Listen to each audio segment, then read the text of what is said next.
12వ వచనం నుండి చదువుదాం. పూర్వము దోషకుడను హింసకుడను హానికరుడనైన నన్ను తన పరిచర్యకు నియమించి నమ్మకమైన వానిగా ఎంచినందుకు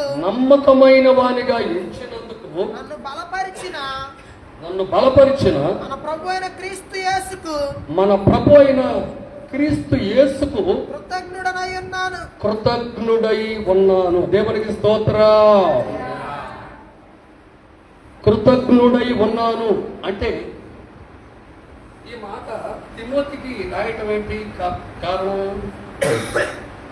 ఈ మాట తిమోతికి రాయటం ఏంటి? ఎందుకని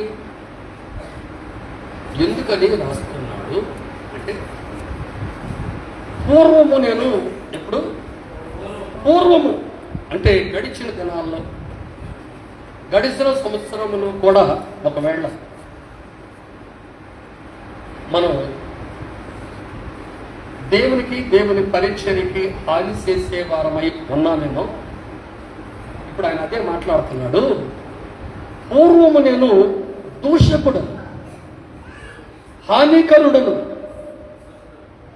హింసకుడను, అనేకులకు ఇబ్బందికరమైనటువంటి బ్రతికిన వాడను.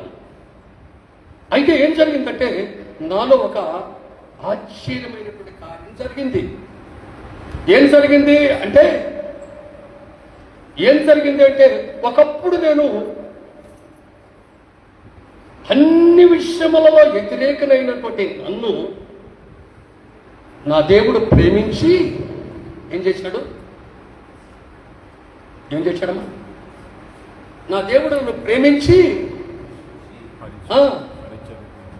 మాటలో ఆయన నన్ను ప్రేమించి తన పరిచర్యకు నియమించి నమ్మకమైన వానిగా ఎంచినందుకు నన్ను బలపరిచిన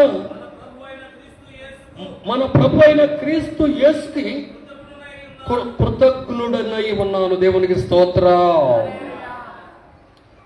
ఎందుకంటే ఆయన ఒకప్పుడు మనం తెలియక చేసినటువంటి ఆ దూషణ కార్యాలు, ఆ అతిక్రమమైన కార్యాలు, ఒకప్పుడు ఆయన 11వ వచనంలో కూడా మాట్లాడతాడు.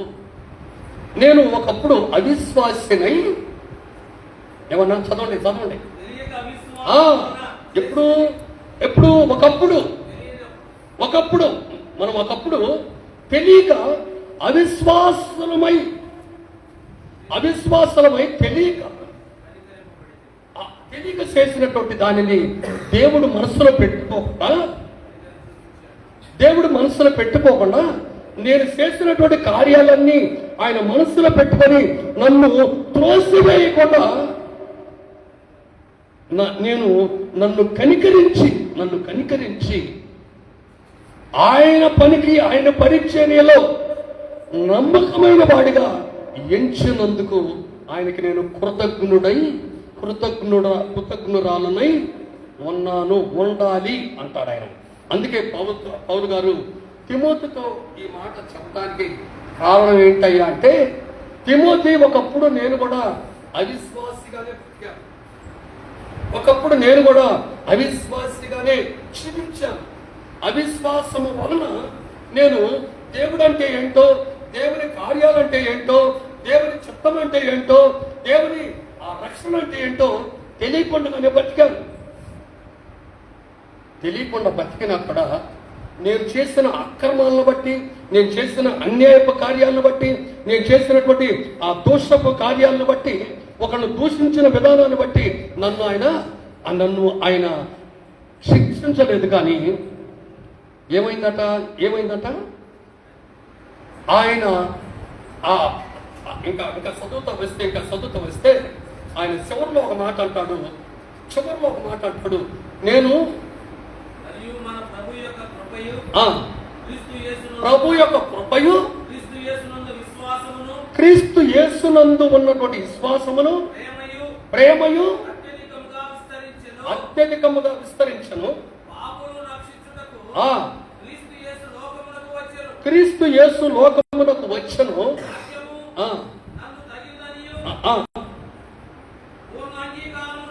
ఆ పూర్ణ అంగీకారమునకు యోగ్యమైందై ఉన్నది. ఆ మాట కోసమే ఇదంతా నేను సగించాను. ఒకప్పుడు నేను ఎలాంటి వాడను చెప్తున్నాడు ఆయన. పాపులలో నేను ప్రధానుడను,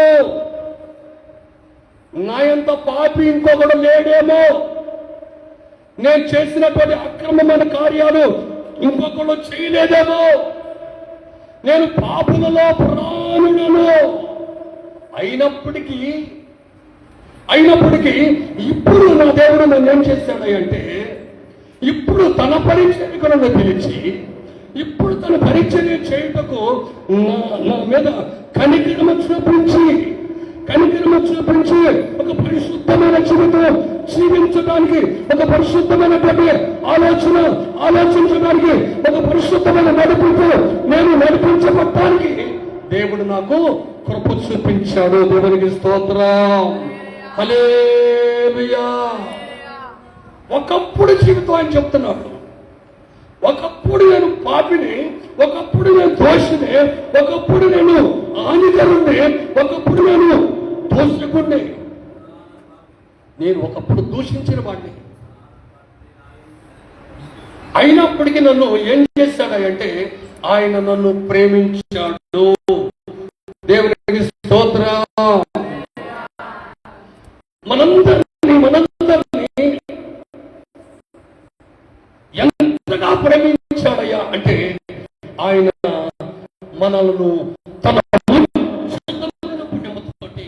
ఆయన ఉచితమైన ప్రేమతో మనల్ని ప్రేమించి ఆయన గొప్ప సమృద్ధిగా నాకు, నీకు, మీ అందరికీ దయచేస్తున్నటువంటి దేవుడు. దేవునికి స్తోత్రం. హల్లెలూయా. ఒకప్పుడు మనం దూషకులము, ఒకప్పుడు మనం దేశించిన వారు, అనేకుల శాతం దేశించబడినటువంటి వారము మనం. దేవునికి స్తోత్రం. ఈరోజేమో పరిశుద్ధులముగా ఉన్నామని కాదులే, కానీ అప్పుడు అదే పౌలు గారు చెప్తున్నాడు. ఈ రోజేమో నేను ఒక పరిశుద్ధుడిగా జీవిస్తున్నానని, నన్ను మంచివాడు అని అనుకుంటారేమో, కానీ ఒకప్పుడు నేను హానికరుణ్ణి, ఒకప్పుడు నేను దూషకుణ్ణి, అందరి చేత ద్వేషించబడిన వాడిని. అయినప్పటికీ మన దేవుడు ఏం చేశాడయ్యా అంటే, మనలను ప్రేమించి ఆయన ఉచితమైనటువంటి ప్రేమ చేత మనకందరికి ఒక పరిశుద్ధమైన జీవితం మనకు దయచేశాడు. దేవునికి స్తోత్రం. హల్లెలూయా.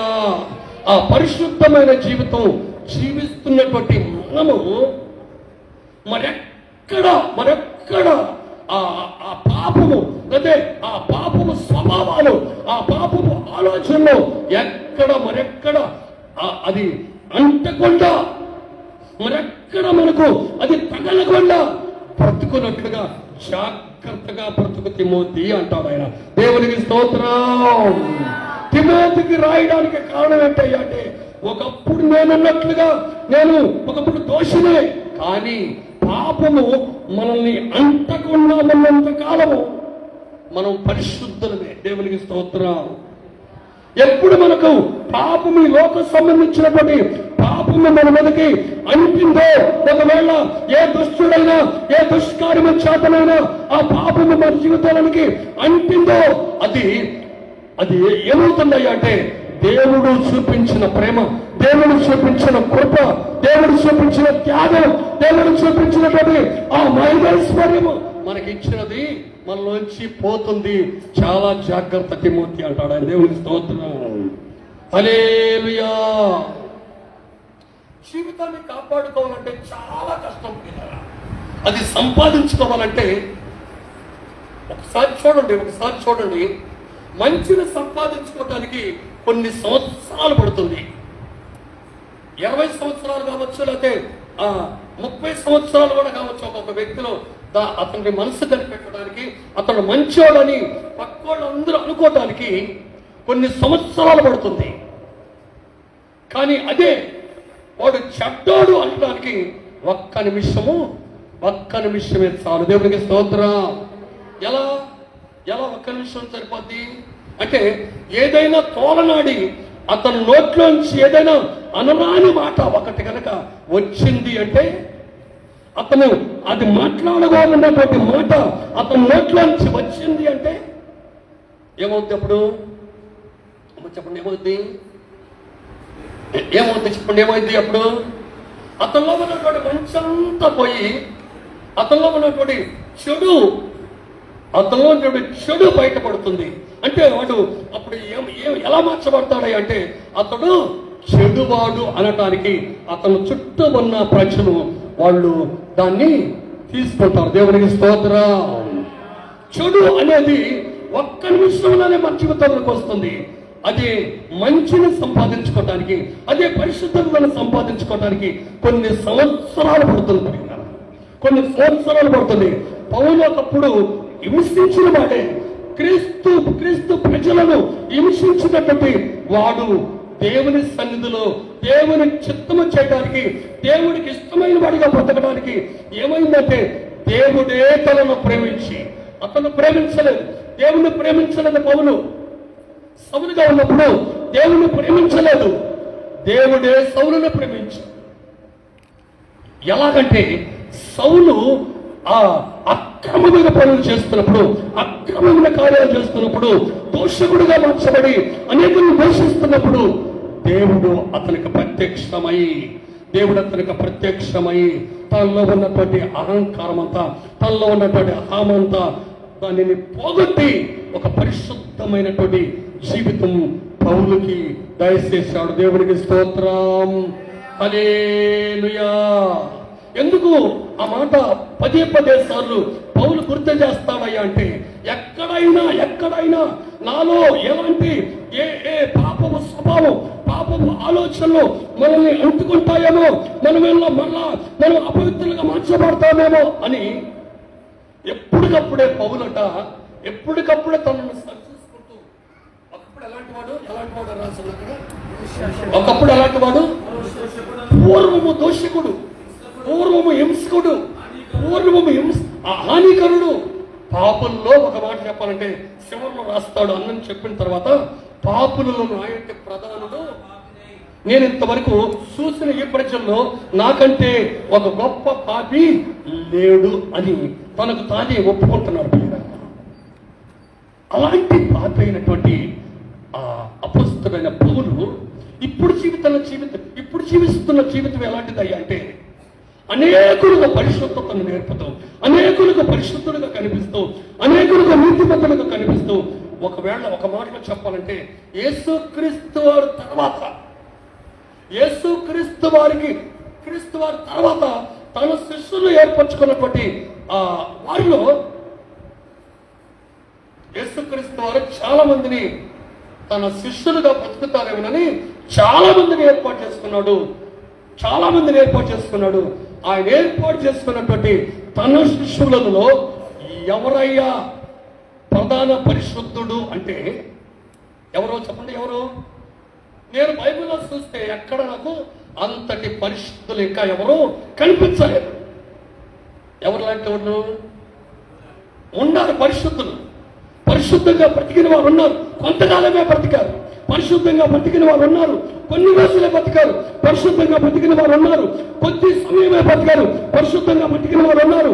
కొంత సమయమే ఆ అవకాశం వచ్చేంత వరకే బ్రతికారు. అవకాశం అతని దగ్గరకు వచ్చేంత వరకే బ్రతికారు.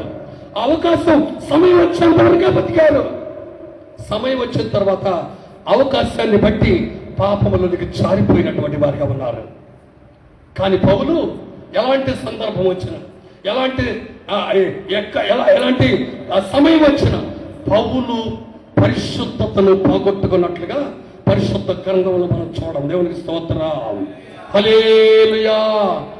బతికినన్నాడు అపవిత్రుడిగా, లేకపోతే అహంకారిగానే బతికాడు. కానీ అతను జీవితం మార్చుకున్న తర్వాత, అతను బ్రతుకు మార్చుకున్న తర్వాత అతను మరి అన్నదు దేవునికి వ్యతిరేకంగా, దేవుని చిత్తము చేయని వాడిగా, అసలు ఈ లోకమైన అపవిత్రత అతని జీవితంలో వచ్చినట్లుగా ఎక్కడ మనం పరిశుద్ధ గ్రంథములో చూడలేము. దేవునికి స్తోత్రం.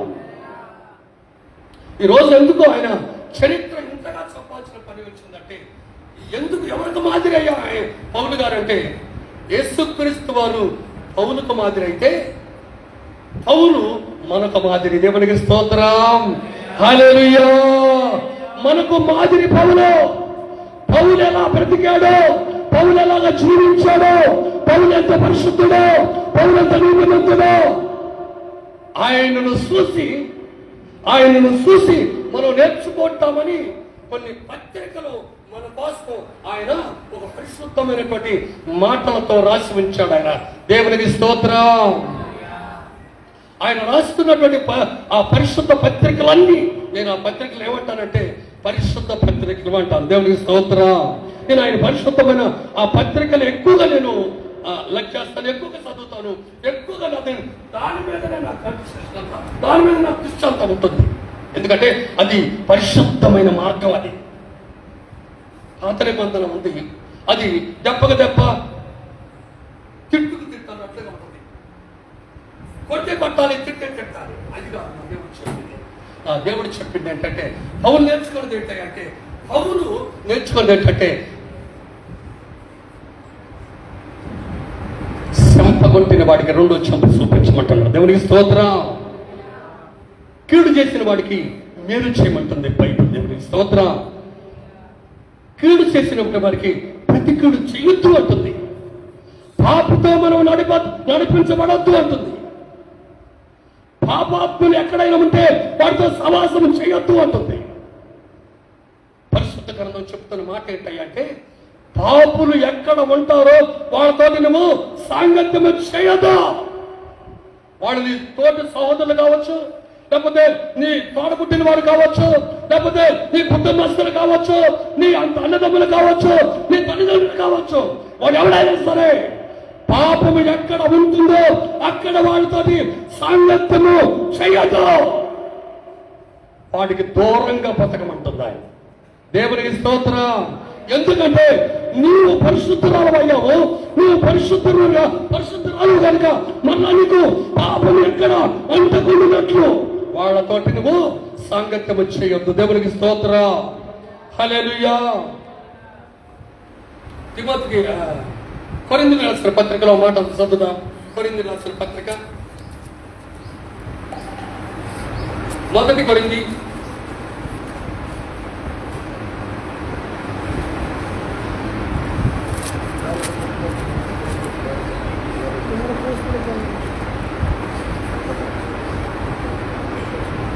1 కొరింథీ 6:9.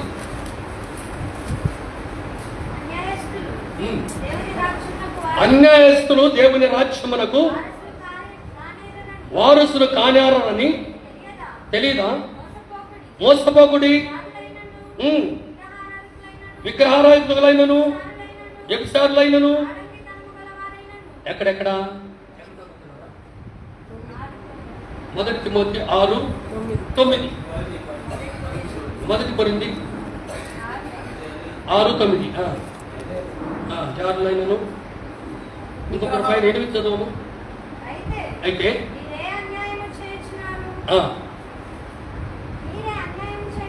8, 6, 8, 5.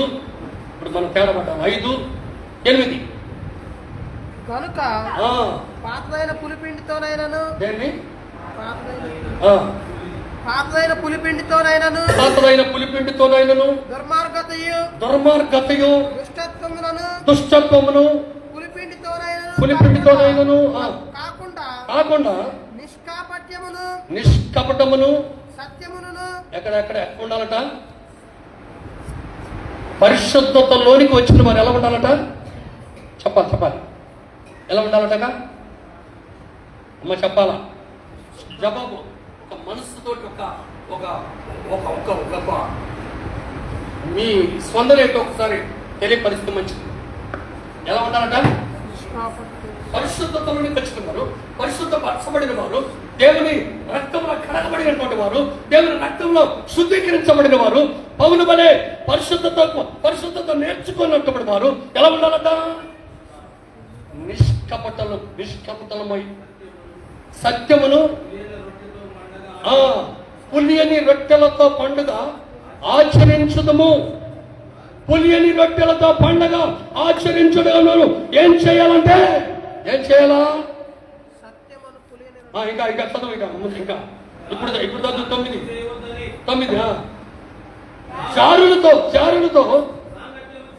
చారులతో సాంగత్యము చేయొద్దని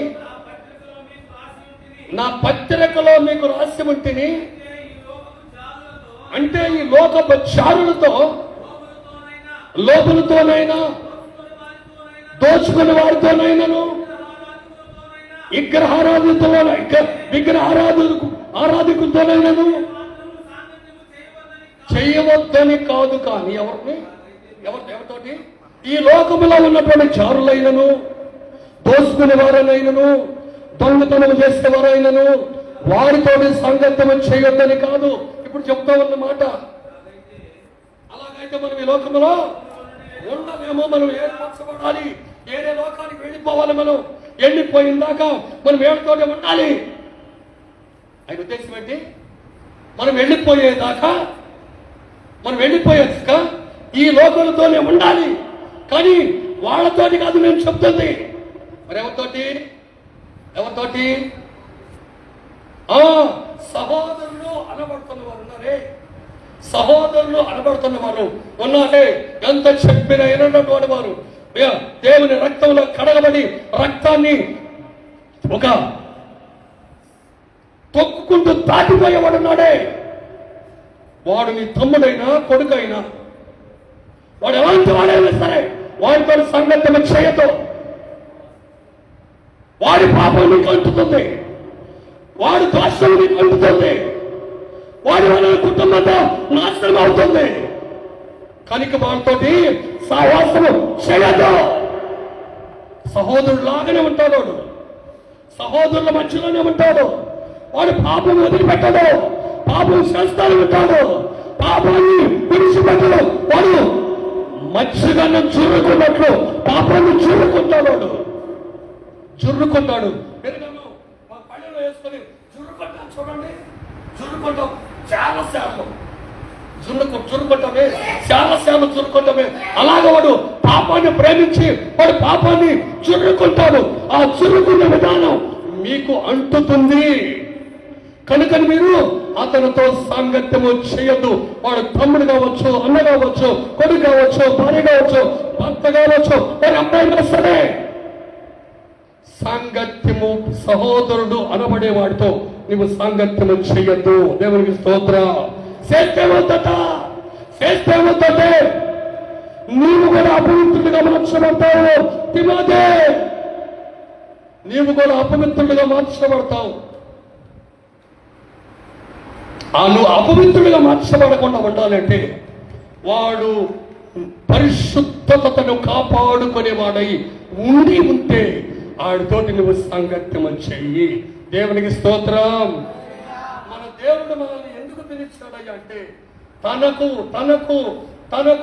తన పోలిక మనలో కనిపించడానికి, తనకు పరిశుద్ధమైన దేవునికి మనం విధేయులముగా మార్చబట్టడానికి మనల్ని ఇక్కడ పిలిచాడు. పిల్లరారా, మనం ఏం చేయాలంటే ఆ పాతదైనటువంటి పౌలు గారు చెప్పాడే, నేను ఒకప్పుడు పూర్వము ఆ దోషమైన కార్యాలు, ఆ దోషణకరమైనటువంటి మనసు ఇప్పుడు కూడా ఎవరిలోనైనా ఉంటే, ఇప్పుడు కూడా ఈ కొరింథీ సంఘములో ఎక్కడైనా ఉంటే, పాత స్వభావాలు ఉంటే, ఆ పులిసిన అనుభవాలు ఎక్కడైనా ఉంటే మీరు దానిని తొలగించి మీరు దానిని అనుసరించకుండా వాడిని పక్కన పెట్టి మీరు నడవలసిన వారన్నారు. అప్పుడు మీరు పరిశుద్ధతను కాపాడుకుంటారు. దేవునికి స్తోత్రం. పౌలు ఎక్కడ రాజీ పడలేదు ప్రియులారా, ఎక్కడ ఏ విషయంలో రాజీ పడలేదు. పౌలు పరిశుద్ధతలో మాత్రం రాజీ పడిన ప్రసక్తే లేదు. ఎందుకంటే ఆయనకి పరిశుద్ధతను నేర్చుకున్నాడు.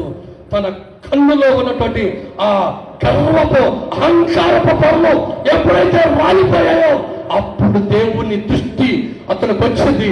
దేవుడు ఖచ్చితంగా కనిపించాడు. అప్పుడు నుంచి తన మనసంతా సంపూర్ణంగా మార్చబడింది. ఇప్పుడు మనం కొంచెం మారినట్టే ఉంటాము.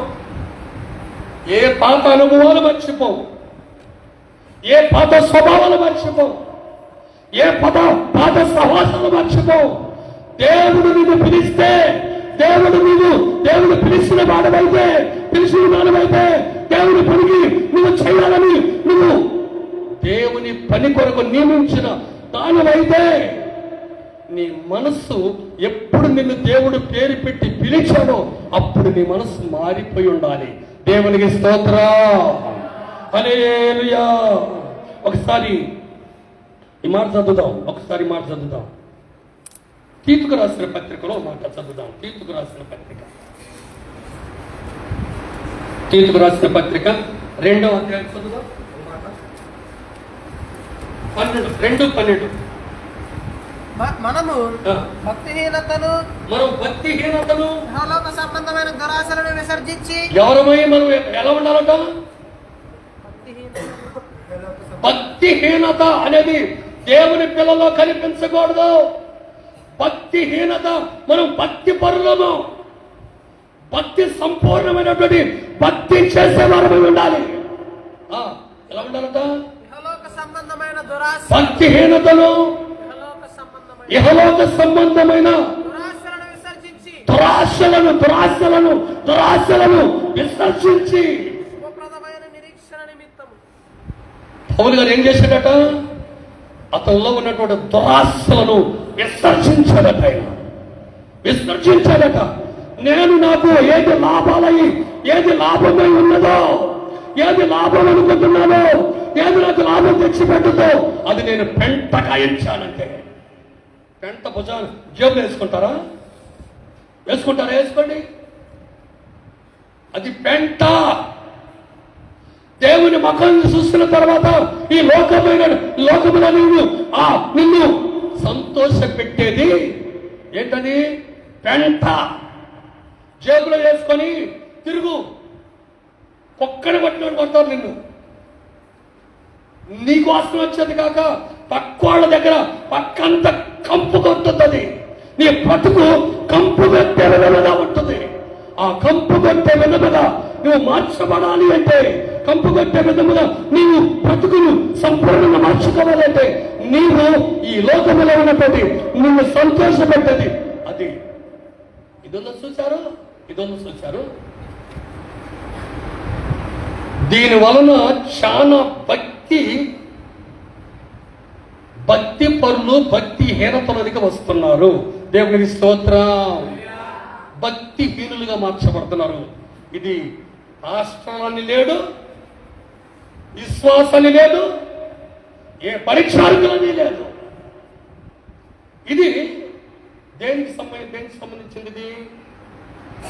సంబంధించింది? ఒకవేళ ఫోన్ వస్తే మాట్లాడాలి. ఫోన్ మీకు అవసరమైతే ఎవరికైనా ఫోన్ చేయడానికి మాత్రమే ఉపయోగపెట్టవలసిన వస్తువు ఇది. దీన్ని ఏం చేస్తున్నారు ఇప్పుడు? అంటే ఇదివరకు ఎవడన్నా ఒక సోమరి ఉండేవాడు, వాడు మధ్యాహ్నం 10 దాకా పండుకునేవాడు. వాడు బతుకంతో సోమరితనంగానే బతుకు తెల్లారుద్ది. కానీ ఇప్పుడు ఏం చేస్తున్నారు అంటే రాత్రి 10, 20, 12 దాకా దీంతో కాలము గడుపుతూ ఉన్నారు. దేవుని స్తోత్రం. ఒకవేళ ప్రార్థనలో ఉన్నవారు ఎవరైనా ప్రార్థనకు పోయి 1 గంట 6 గంట ప్రార్థన చేసి వస్తారేమో, కానీ ప్రార్థన లేని వారు తినడం, మంచం ఎక్కడం, దీనితోటి కాలము గడుపుకోవటం. దేవునికి స్తోత్రం. ఇప్పుడు భక్తి ఆడుందండి. భక్తిహీనులు మీరు. దేవుని వాక్యం అంటుంది భక్తిహీనులు. ఎందుకు భక్తిహీనులు అయ్యారంటే మీరు చేయవలసిన రీతిలో భక్తి చేయటం లేదు. ఇంకా ఆ మాటలు చదువు. ఇప్పుడు చదివిన కాదు, చదువు. భక్తిహీనతను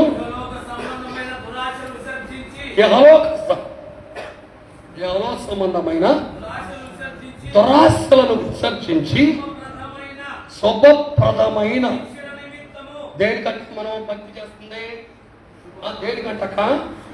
దేనికంట మనకే నిరీక్షణ ఉందట. శుభప్రదమైన నిరీక్షణ అంటే ఏంటి? శుభప్రదమైన నిరీక్షణ అంటే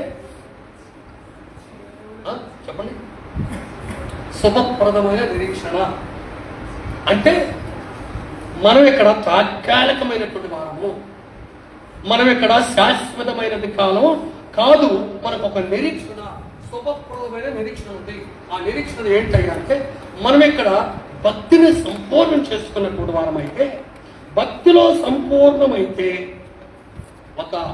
ఒక వ్యక్తి భక్తిలో సంపూర్ణమైన అవ్వాలి, లేకపోతే పాపములో సంపూర్ణమైన అవ్వాలి.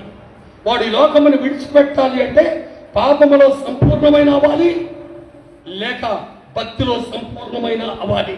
అప్పుడు ఈ లోకము వాటితో సంబంధం లేకుండా ఆ లోకములో నుంచి వాడు వెళ్ళిపోతాడు. దేవునికి స్తోత్రం. అందులో సంపూర్ణమైన వాడిని తీసుకొని పోవటానికి వేరే వాళ్ళు వస్తారు, ఇందులో సంపూర్ణమైన వాడిని తీసుకువెళ్ళిపోవటానికి ఇంకా వేరే వాళ్ళు వస్తారు. వాళ్ళు చేరవలసినటువంటి ప్రదేశానికి చేరతారు. అది మన నిరీక్షణ. మన నిరీక్షణ ఏంటంటే శుభప్రదమైన నిరీక్షణ. ఎందుకు అంటే, భక్తి చేసేటప్పుడు మన భక్తిలో కల్మషం లేనటువంటి భక్తి చేస్తున్నటువంటి వారమై ఉండాలి. దేవునికి స్తోత్రం. హల్లెలూయా. ఇంకొకటి చదవమాట. అనగా మహాదేవుడును మన రక్షకుడనైన యేసుక్రీస్తు మహిమ యొక్క దాని కొరకు మనం భక్తి చేసేది. భక్తి చేస్తే అంటే నలుగురు చూస్తారని, నలుగురు మనల్ని భక్తి పనులు అనుకుంటారని, నలుగురు మనల్ని వీళ్ళు కూడా ప్రార్థన పోతారని, మనల్ని గౌరవిస్తారని కాదు భక్తి చేసేదే. ఎందుకు చేయాలి భక్తి? ఎందుకు చేయాలి? ఎందుకు? శుభప్రదమైన నిరీక్షణ సమానమై మహాదేవుడను మన రక్షకుడునైన యేసుక్రీస్తు మహిమ యొక్క ప్రత్యక్షత కొరకు ఎదురు చూస్తూ ఈ లోకములో స్వస్థ బుద్ధితోనూ నీతితోనూ భక్తితోనూ బ్రతుకుచుండవలనని మన ప్రభు మనల్ని ఇక్కడికి పిలిచాడు. దేవునికి స్తోత్రం. కోట్ల మంది ప్రజలు ఉండగా ఇక్కడికి నువ్వే ఎందుకు వచ్చినావంటే, నిన్ను భక్తిలో ఎదిగిన తర్వాత ఆయన శుభప్రదమైనటువంటి నిరీక్షణ గలవారమై ఆయన మన దేవుడు మనకు ప్రత్యక్షమైనప్పుడు ఆ ప్రత్యక్షతలో మనం నిలబడగలిగినటువంటి ఆ కృప మనకు అనుగ్రహించబడటానికి మనం ఇక్కడికి పిలువబడ్డాం. దేవునికి స్తోత్రం. మనం ఎవరమై ఒకప్పుడు ఎవరమంటే చీకటిలో ఉన్నటువంటి ప్రజలను మనలను ఎందుకు పిలిచాడయ్యా ఇక్కడికంటే, తన ఆశ్చర్య ఆ ఎలుగులోనికి మనల్ని ఎందుకు పిలిచాడంటే, తన గుణగణములు మనలో చూడటానికి, మనలో ఆయన మనస్సు మనలో చూడటానికి. దేవుడు ఒకప్పుడు నేను చెప్పాను, గుర్తుంది ఎవరైనా? ఏమని చెప్పానంటే, నేను ఊహించుకున్నది అంటే మీ ఉద్దేశం వేరేమో, కానీ నేను ఊహించుకున్నది ఆత్మీయంగా నేను నా చూసింది, నేను అక్షరాలు చదువుతో చూసింది, నేను ఏర్పరచుకున్నది, నేను ఊహించుకున్నది ఏంటంటే, దేవుని దగ్గర ఆదాము అవ్వ ఉన్నప్పుడు, దేవుని దగ్గర ఆదాము అవ్వ ఉన్న దినాలలో ఆ అవ్వ దూరం నుండి దేవుడెవరో ఆదామెవరో కనిపెట్టలేనంత నీతిమంతుడుగా ఆదాము దాని దగ్గర దేవుని దగ్గర ఉన్నాడు, కనిపించాడు. దేవునికి స్తోత్రం. ఎలా ఎలా ఎలా ఎలా ఎలా వచ్చిందా ఆ పోలిక, ఎలా వచ్చిందా గుణం, ఎలా వచ్చిందా మనస్సు అంటే మనం అక్కడే చూస్తాము. మన పోలిక చొప్పున ఒక మానవుణ్ణి చేద్దామని ఆయన పోలికలో చేసుకున్నాడు. దేవునికి స్తోత్రం. ఆయన పోలికలో చేసుకున్నప్పుడు ఆయన పోలికే మనకు వచ్చింది. ఆయన దగ్గర కూర్చున్నప్పుడు దేవుడెవరో ఆదామెవరో కనుక్కోలేనంత పరిశుద్ధత, లేకపోతే కనుక్కోలేనంత పోలిక ఆ ఆదాములో ఉన్నది. దేవునికి స్తోత్రం.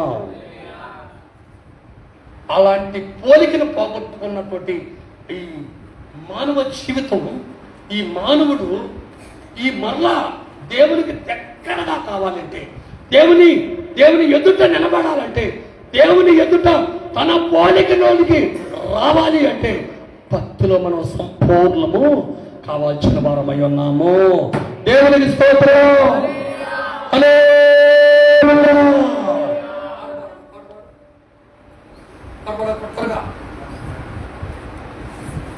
ఎంత గాల్జాత్రలో కూడా నిద్రపోతున్నారంటే ఎంత బైబిల్ పైనంత బైబిల్ కూడా ఆడ గుడ్డు పెట్టింది. ఏడో గుడ్డు పెట్టాలా తక్కువ కాబట్టి అదే సాఫ్ట్ పోయి గుడ్డు పెట్టాలా. గుడ్డు పెట్టే కోడి బసాంతో గుడ్డు పెడితే ఒక్క పక్కన కోడిని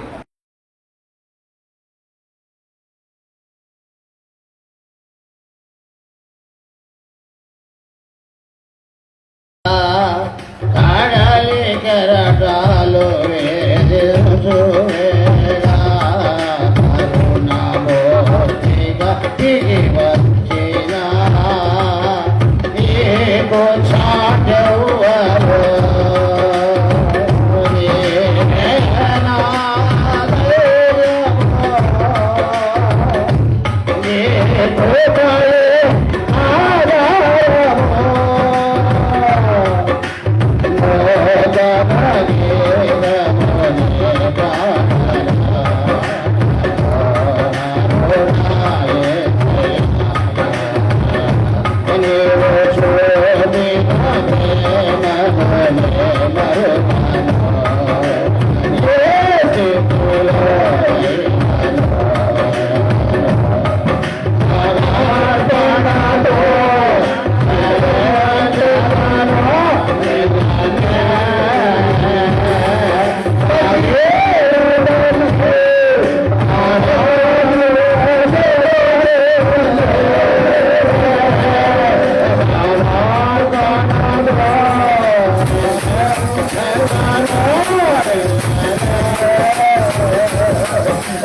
నీకు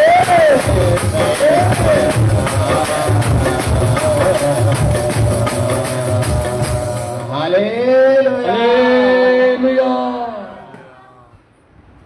పౌలు ఎంత భక్తి నేర్చుకున్న తర్వాత సంపూర్ణమైనటువంటి విధేయత భక్తి నేర్చుకున్నాడు. అలాంటి భక్తి నేర్చుకున్నటువంటి వారం అయితే దేవుని ఎదుట మనం ఒకనాడు నిరీక్షణ కలిగి నిలబడగలము. దేవునికి స్తోత్రం. ఆశ కలిగిన వారికి మాత్రమే ఈ శుద్ధీకరణ కోడికలో మాట ఎక్కుతుంది.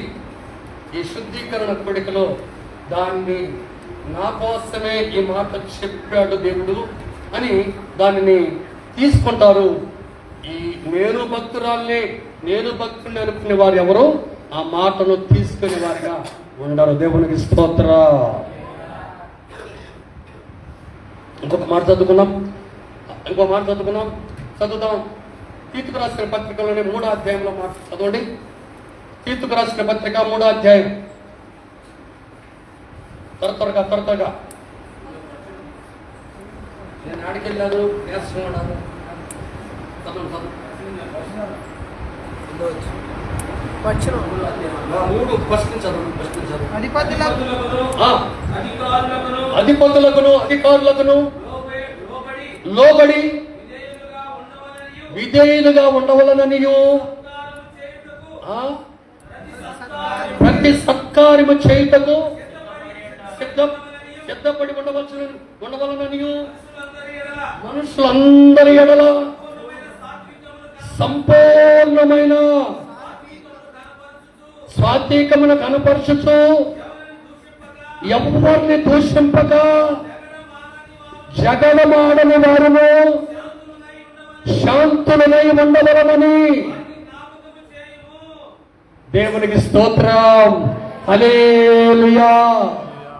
తీతుకు రాస్తున్నాడు పత్రిక. తీతు, సంఘములో అనేక మంది ప్రజలు వస్తా ఉన్నారు. కొందరు మాటను ఎన్నేవారు ఉన్నారు, కొందరు మాటను వినటువంటి వారు కూడా ఉన్నారు. ఇక్కడ కూడా మనకు కూడా ఉన్నారు, వినేవాళ్ళు ఉన్నారు. ఏం చెప్పేది ఇందులో మాకంతా తెలుసులే అనేవాళ్ళు కూడా తెలిసిన వాళ్ళు తెలిస్తే తెలిసి ఉండొచ్చు. బైబిల్ అంతా కొంతమందికి 5, 10, 20 సార్లు చదివామనుకున్న వాళ్ళు కూడా ఉండవచ్చు, ఉంటారు, చదివిన వాళ్ళు ఉంటారు. నేను చదవలేదు అంటలేదు, బైబిల్ చదవలేదు అంటలేదు. తెలిసిన బైబిల్ అంత స్పష్టంగా తెలిసిన బైబిల్ అంత నవిలి మింగినప్పటికీ ఎవరు దేవుని వాక్యాన్ని విధేయత చూపి ఉంటారో, ఎవరు దేవుని వాక్యాన్ని విధేయులై, ఏముంది అక్కడ రాసింది, ఏమో అక్కడ రాసింది, చెప్పండి, ఏమో రాసింది అక్కడ? లోబడి విధేయులుగా ఉండమని. అధిపతులకు అధికారులకు లోబడేవారు చాలా మంది తక్కువగా ఉన్నారు. ఎలా ఉండాలంట? భక్తులైతే ఎలా ఉండాలంట? భక్తి పనులు ఎలా ఉండాలంట? అధిపతులకును అధికారులు ఎవరు, అధిపతులు ఎవరు? దేవుడు ఎవరినైతే సేవకుడిగా నియమించాడో, దేవుడు ఎవరినైతే ఒక సేవకుడిగా ఇక్కడ ఒక సంఘం మీద నాయకుడిగా ఉంచాడో ఆయన అధికారి. ఆయన తర్వాత పనిచేసే వాళ్ళు కూడా అధిపతులు. అధికారి, అధిపతి అనే వాళ్ళు దేవుడు నియమించినటువంటి ఒక సంఘం మీద నడిపించే నాయకులుగా, అధికారులుగా నియమించినటువంటి వారు. మరి వాళ్ళకి ఎలా ఉండాలట? ఎందుకు లోబడటం? లోబడితే ఏం జరుగుతుందట? లోబడితే సత్కార్యం చేసిన వారు అవుతారు, దేవునికి ఇష్టలు అవుతారు, దేవుని చిత్తము చేసిన వారు అవుతారు. పాటలు పాడటం కాదు, పాటలకు తగిన జీవితం ఉండాలి. పాటలకు పాడిన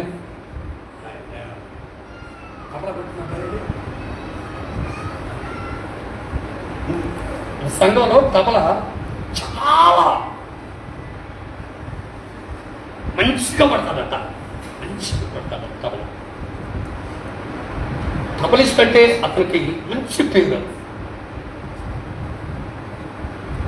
మంచి పేరు. ఈ సేవకుడు ఏమనుకున్నాడంటే, రోజు వస్తాడు కూలికి, కొడుతున్నాడు, కొడుతుంటే ఈ అబ్బాయి ఎంత భక్తి నేర్చుకున్నాడు, ఈ అబ్బాయి ఎంత భక్తి పరుడు. చాలా మంది భక్తి నటిస్తూ ఉంటారు. భక్తి అనేది నటించేది కాదు, జీవించేది భక్తి. మన వాక్యము చెప్పేదానికంటే, వాక్యము చెప్పి మనుషులను మెప్పించేదానికంటే వాక్యమును చూపించి వాళ్ళ కంటికి చూపించి వాళ్ళ చేత మెప్పు పొందాల్సినటువంటి వారముగా సేవకుడైన వాడు ఉండాలి. దేవునికి స్తోత్రం. హల్లెలూయా. ఈ అబ్బాయిని చూస్తూ ఉంటే చాలా భక్తుడు, చాలా భక్తిపరుడు. ఈ ట్రబుల్ ఎంత నీట్గా పడుతున్నాడే, అతను భక్తి ఎంత నీట్గా ఉందో, అతను ఎంత ఆత్మీయంగా ఎదుగుతున్నాడో అని సేవకుడు అనుకుంటున్నాడు. ఆ అంతులకి వాళ్ళిద్దరు భార్యాభర్తలిద్దరూ ప్రార్థన చేయించుకోవడానికి సేవకుడి దగ్గరికి ఇస్తే, ఆ సేవకుడి దగ్గర అంట ఆ తల్లి ఒక మాట చెప్పిందట, అమ్మా అడిగారు ఆయన మారేటట్లు ప్రార్థన చేయండి. అంటే ఇంత భక్తిలో, ఇంత వినయంగా, ఇంత పాటలకు అనుకూలమైనటువంటి వాయిద్యము వాయిస్తున్నటువంటి పిల్లలు దేవుని సన్నిధిలో దేవునికి విధేయులుగా లేదా? దేవుని సన్నిధిలో దేవునికి విధేయతగా బ్రతకనటువంటి వారు ఏమనిపిస్తుంది? సాగుపడి ఏమనుకుంటాడు? ఇప్పుడు మనం విధేయత చూపించాలి అంటే ఎలా చూపించాలి? విధేయత అంటే నీ విజయ రహస్యం ఎక్కడుందయ్యా అంటే నీ విధేయతలోనే ఉంది. దేవునికి స్తోత్రం. నువ్వు విషయము లేకపోతే నువ్వు అన్ని విషయాల్లో గనుడుగు కావాలి అనే ఆలోచన ప్రతి మనిషికి ఉంటుంది. ప్రతి మనిషికి ఉంటుంది. అది నువ్వు సాధించాలంటే, అది నువ్వు కలిగి జీవించాలంటే, దేవుని దగ్గర మెప్పు పొందుకోవాలంటే మొదట నీకు దేవుడు కనిపించడు గనక ఏళ్ళని ప్రేమించేదేంటి? ఏళ్ళకి వివేక చూపించేదేంటి? ఈడు చెప్పిన మాట వినేదేంటి? పౌలు గారు చెప్పింది అదే కదా. అలాంటి ఏమైనా ఉంటేమో చూసుకో తిమోతి అన్నాడు కదా. తిమోతికి చెప్పడానికి కారణం అదే. తిమోతికి ఈ మాట చెప్పడానికి నేను ఒకప్పుడు ఎలాంటి వాడినే, ఒకప్పుడు నేను సంఘాన్ని హింసించిన వాడినే, ఒకప్పుడు నేను దేనికి పనికిరాని వాడినే. ఇప్పుడు దేవుని సన్నిధిలో నన్ను కనికరించిన దేవుడు నా దేవుని పని మీద నన్ను ఒక పనివాడిగా నియమించాడు. నువ్వు కూడా జాగ్రత్త కలిగి నీవు నడిపించే సంఘములో కూడా జాగ్రత్తగా ఉండి దానిని కాపాడుకోమంటాడు ఆయన. దేవునికి స్తోత్రం. చదవడం మాట ఇంకా 3 ప్రారంభించి అధిపతులకును అధికారులకును లోబడి విధేయుడిగా ఉండవలననియు ప్రతి సత్కారము చేయుటకు సిద్ధపడి ఉండవలననియు మనుషులందరి ఎడల. అబ్బా ఎంత సంతోషం అండి. తీతుకు రాస్తున్నాడు ఆ మాటలో. తీతు నువ్వేదో బోధిస్తున్నాను అనుకుంటున్నావేమో, నువ్వేమో నిలబడుతున్నాను అనుకుంటున్నావేమో. మనుషులందరి ఎడల, మనుషులందరి ఎడల సంపూర్ణమైన. కొందరు మెప్పిస్తే చాలు. కొందరు మెప్పిస్తే వాళ్ళు ఉంటారు కొంతమంది. కొందరిని కాదు, అందరిని మెప్పించాలి. ఎవరి మనసు కట్టకూడదు, ఎవరి మనసు గాయపడకూడదు, ఎవరికి మనస్సును నువ్వు కష్టపెట్టకూడదు. అందరి మనసు ఎలా ఉండాలట? సంపూర్ణ స్వాత్వికముతో. మనుషులందరి ఎడల సంపూర్ణమైనటువంటి స్వాత్వికముతో నా దేవుడు ఈ సంఘాన్ని, సంఘములో ఉన్నటువంటి బిడ్డలను ఉండమంటాడు ఆయన. దేవునికి స్తోత్రం. హల్లెలూయా.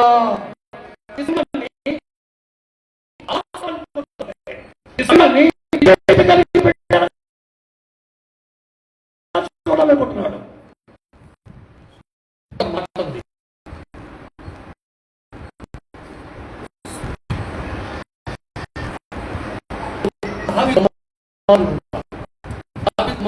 భార్యలో చాలా ఉన్నారు.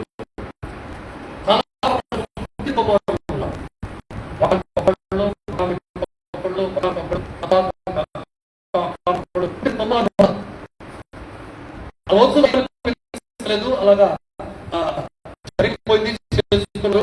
అందరూ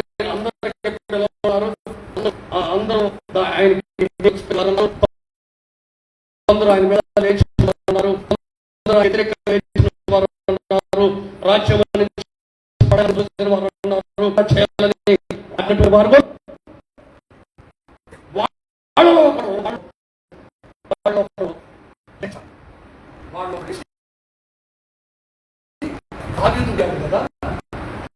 ఉంటాడు కాదు. ఈడేవుడు చేస్తా ఇంకా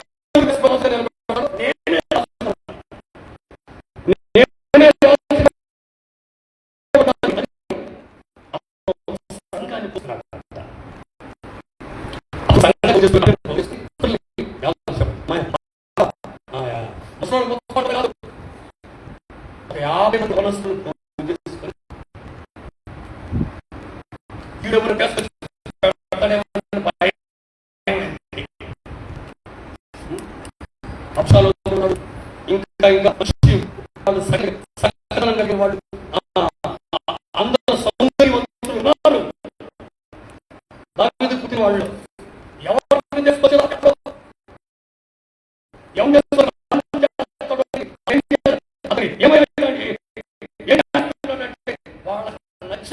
పోగు చేస్తున్నాను. నేను రాజుని, నేను అధికారి, నేను రాజుని వెళ్ళాలి అని అతడు తండ్రి మాట చేయడు. మనకు ముందు పుట్టిన వాళ్ళని లెక్క చేయలేదు, వాళ్ళు లెక్క చేయలేదు.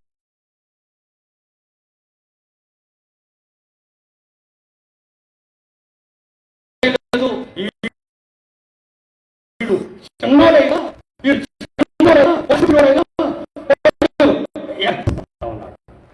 ఎలా ఉండాలి? తండ్రి అడగాలి, నేను ఆశగా ఉండాలనుకో, కొంచెం శ్రమిస్తే రాజుగా ఉంటాను చెప్పాలి. ఆయన ముందు పుట్టిన చాలా రాజు ఆయన్ని సంపాదించాలి. ఆయనకు ముందు పుట్టినవాడు అక్షరమాడు ఆయన సంప్రదించాలి కదా.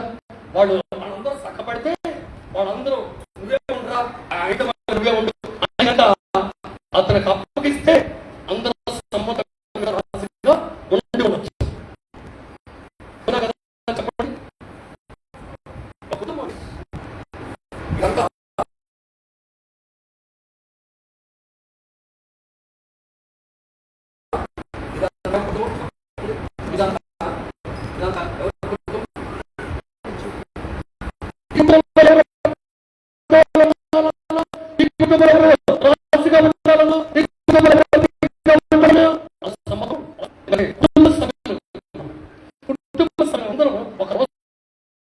ఒక నిర్ణయం తీసుకోవాల్సిన పని ఉంది.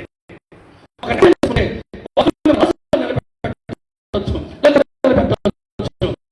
ఒకరిని ఎరికవచ్చు అంత సమ్మతంగా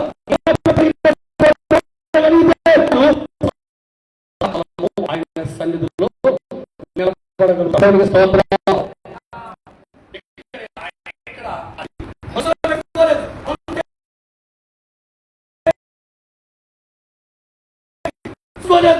అదంతా ఏమి తన సొంత నిర్ణయాన్ని తీసుకున్నాడు. నాకంటే మాట్లాడుతున్నాడు, నా మాట చదువుతుంది అని నా మాట చదువుతుంది. ఎందుకంటే నా తరపున మాట్లాడిన 50 మంది ఉన్నారు, ఉన్నారు, రథాలు వేసుకున్నారంటే వచ్చి ఉన్నారు, నేనే ఉండాలి అనుకుంటున్నాను.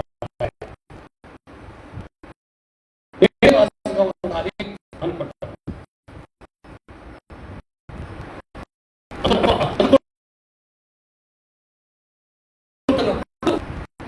ఏమి చాలా దానిని బట్టి చాలా వేళ అక్రమ సభ్యులను వాళ్ళ అన్నను వాళ్ళ తల్లిదండ్రులను మాట్లాడి సమ్మతించుకొని దానికోసం ఆశపడి ఉండి అతన్ని వాళ్ళందరూ సమ్మతం మీద అతను దేవునికి స్తోత్రం. ఆ మాట చదివించుకున్నాం. రాజుల మొదటి గ్రంథం ఒక మాట నేను చాలా అయింది. రాజుల మొదటి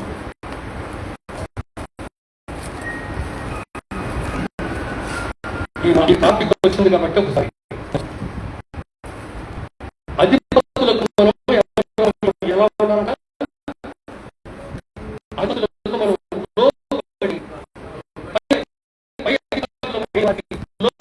మాటను శిరసారిస్తూ వాళ్ళ మాటను గౌరవిస్తూ పెద్దలు ఎప్పుడైనా గౌరవించామో, పెద్దల మాటకి ఎప్పుడైతే విధించామో అప్పుడే నీ జీవితంలో విజయ చేయనికేతం నా దేవుడు ఎగరవేస్తాడు. నేర్చుకోండి ఇది నేర్చుకోండి. మీ జీవితంలో విజయోత్సవముగా మీరు ఊరాడాలి అంటే పడి పెద్దల మాటను అంగీకరించువారై ఉండి ఉంటే మీ జీవితం దేవుడికైనా సద్దుడై ఉన్నాడు. మనుషులు కలది, మనుషులు చదువు, మనుషులు తీసుకునే దేవుడు ఇచ్చేవాడే నిలబెట్టాలని దేవుడు సంబంధం దేవుడి మీకు కాదు. ఉండమా? ఒకసారి రాజుల మొదటి అధ్యాయం 5వ వచనం పంచుకోండి.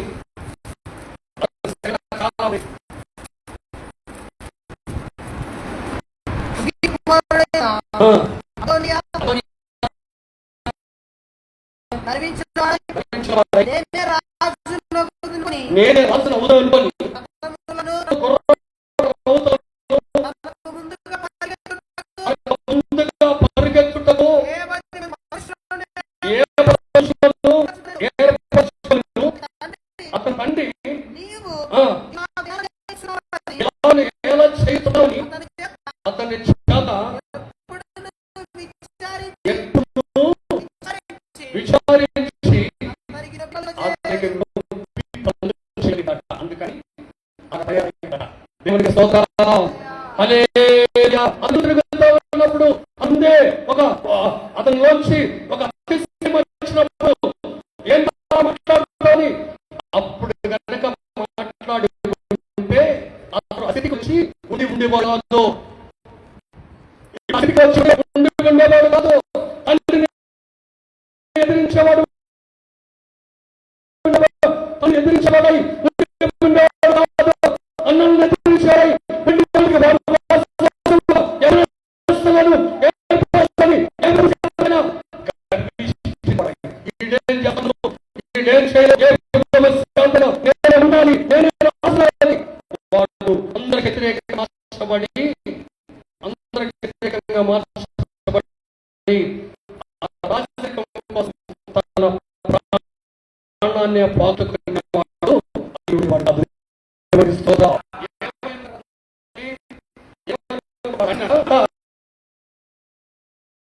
ఆయన్ని విచారించి ఏం మాడతావు, ఏం ఆలోచిస్తావు, ఏం బాధపడతావు, విచారించి నొప్పిదేమోనని ఉంచుకున్న కుమారుడు చాలా